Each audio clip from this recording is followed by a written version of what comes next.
নমস্কার বন্ধুরা, আজ 26শে জানুয়ারি বা রিপাবলিক ডে। তাই সকল শ্রোতা বন্ধুদের বড়দের শ্রদ্ধা, শ্রোতাদের ভালোবাসা জানিয়ে আমি দুচার কথা বলবো। 1930 সালে রাত্রি 12টার পর 26শে জানুয়ারি লালা লাজপত রায়, বিপিন চন্দ্র পাল ও বাল গঙ্গাধর তিলকের নেতৃত্বে ত্রিবর্ণ রঞ্জিত পতাকা উত্তোলন করা হয়।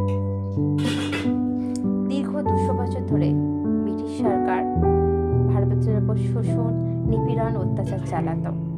বহু বিপ্লবীদের আত্মত্যাগের মাধ্যমে এবং বহু সংগ্রামের মাধ্যমে 1947 সালে 15ই আগস্ট দেশ স্বাধীন হয়। ভারতবর্ষ পরাধীনতার করাল কাছ থেকে মুক্ত হয় এবং ভারতবর্ষ একটি স্বাধীন দেশ হিসেবে স্বীকৃতি লাভ করে। কিন্তু স্বাধীন হওয়ার পরেও প্রত্যেকটা দেশের একটা নির্দিষ্ট শাসনতন্ত্র প্রয়োজন, কারণ প্রত্যেকটা দেশের নিজস্ব শাসনতন্ত্রই পারে দেশটিকে ধরে রাখতে, দেশের নাগরিকদের মধ্যে সম্প্রীতি বজায় রাখতে, তাদের মধ্যে ঐক্যবোধ গড়ে তুলতে। তাই 1949 সালের 26শে নভেম্বর ডাক্তার বি.আর. আম্বেদকরের নেতৃত্বে স্বাধীন ভারতের সংবিধান রচিত হয়েছিল এবং সেই সংবিধান কার্যকর হয় 1950 সালের 26শে জানুয়ারি তারিখে। এবং তখন থেকে ভারত একটি সার্বভৌম সমাজতান্ত্রিক, ধর্মনিরপেক্ষ, গণতান্ত্রিক প্রজাতন্ত্রে পরিণত হয়। এই সংবিধানে অনেক মৌলিক নীতির কথা বর্ণনা আছে। ভারতের রাজ্যপালের অধিকার, রাষ্ট্রপতির অধিকার, মুখ্যমন্ত্রীর অধিকার, নানা নেতামন্ত্রীদের অধিকার, কর্তব্যের কথা বর্ণিত আছে।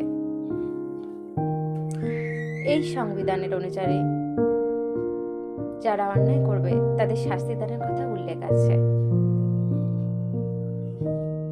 এই সংবিধানে আছে সাম্যের অধিকার, স্বাধীনতার অধিকার, বাক স্বাধীনতা ও মতামত প্রকাশের অধিকার, 14 বছর বয়স পর্যন্ত প্রত্যেকটা শিশুর শিক্ষাদানের অধিকার। এই সমস্ত অধিকারগুলি স্বীকৃতি পায় এই সংবিধানের মাধ্যমে। তাই 1950 সালের 26শে জানুয়ারি তারিখে এই সংবিধান রচিত হয়েছিল বলে সেই তারিখটিকে স্মরণ করে সেই থেকে প্রত্যেক বছর প্রজাতন্ত্র দিবস পালন করা হয়। দিল্লিতে প্রজাতন্ত্র দিবস উপলক্ষে বিশাল কুচকাওয়াজ এবং নানা অনুষ্ঠানের আয়োজন করা হয়। এটা ছাড়াও গোটা ভারতবর্ষের বিভিন্ন রাজ্যে পতাকা উত্তোলন করা হয় এই তারিখটিকে স্মরণ করে, এবং বর্ণাঢ্য অনুষ্ঠানের আয়োজন করা হয়।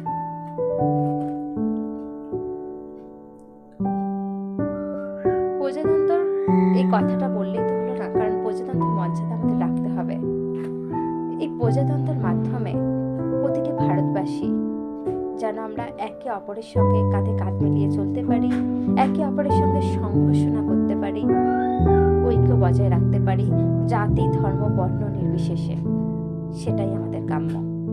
তাই আমরা 26শে জানুয়ারিতে প্রত্যেকে যেন এই শপথ গ্রহণ করতে পারি। সেটাই আমাদের চলার পথের অন্যতম পথেও ঈর্ষা, বিদ্বেষ ইত্যাদি ত্যাগ করে আমরা যাতে একে অপরের সঙ্গে সৌহার্দ্যপূর্ণ সম্পর্ক বজায় রাখতে পারি। তাই তো আমরা বলতে পারি ভারতবর্ষ একটা বৈচিত্র্যময় দেশ, কারণ এখানে নানা ধর্মের মানুষ